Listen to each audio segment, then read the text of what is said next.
What's up, team? Today we're going back to a Wimbledon match in 2014 between Novak Djokovic and Roger Federer, and we're going to take a look at the relationship between two of Roger Federer's tactics that he uses in this match. So the first point starts with opening position 4-7-4-0. Roger serves up the tee on the ad side. This earns him a short ball that lands on the ad side of the middle of the court. Federer runs around, and for his first ball he blasts a forehand into the deep ad corner. This is a pretty classic serve plus one pattern, especially for Federer and especially at Wimbledon. But I want to highlight what this sets up. See, this is one of Roger's primary plays. He's opening up the ad corner and then targeting the backhand with the +1. But let's look at what effect this has on points where he runs a different pattern. Remember, because Roger is looking to run this pattern a lot, Novak is going to feel pressure to guard the ad side of the court. So in the next point we see opening position 6-1-1-3. This time Roger serves to the backhand out wide. Novak plays line and Roger hits it deep cross court. From here Djokovic plays line again and kind of lands his ball in the middle of the court. And this gets the players into a similar position as in the first point. Take a look.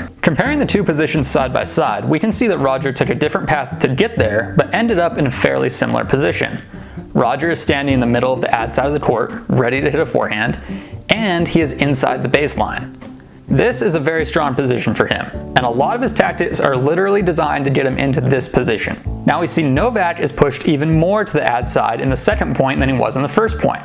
And he knows that if Roger could hit a winner in the first scenario, then he definitely could hit a winner in the second.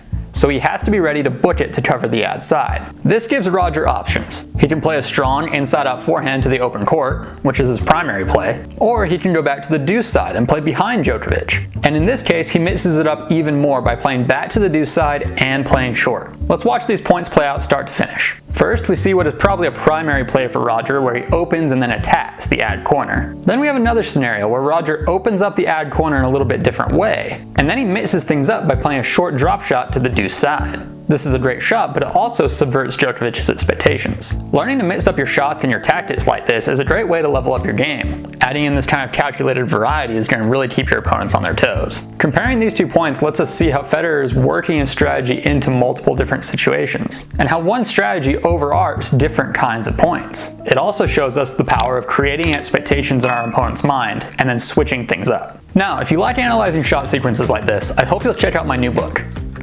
I recently wrote the book on tennis strategy and it just came out on Amazon. It jumped to the #1 new release and it has been ranked as high as the #3 on the best-selling list. So if you want to get an edge on your competition, head on over to Amazon and pick up your copy. And if you want to learn even more tennis tactics, check out my website, tennistactics.com. I've got a newsletter you can sign up for that's going to keep you up to date on all the new stuff I'm releasing all about tennis strategy. Until next time, hit your targets. We'll talk soon.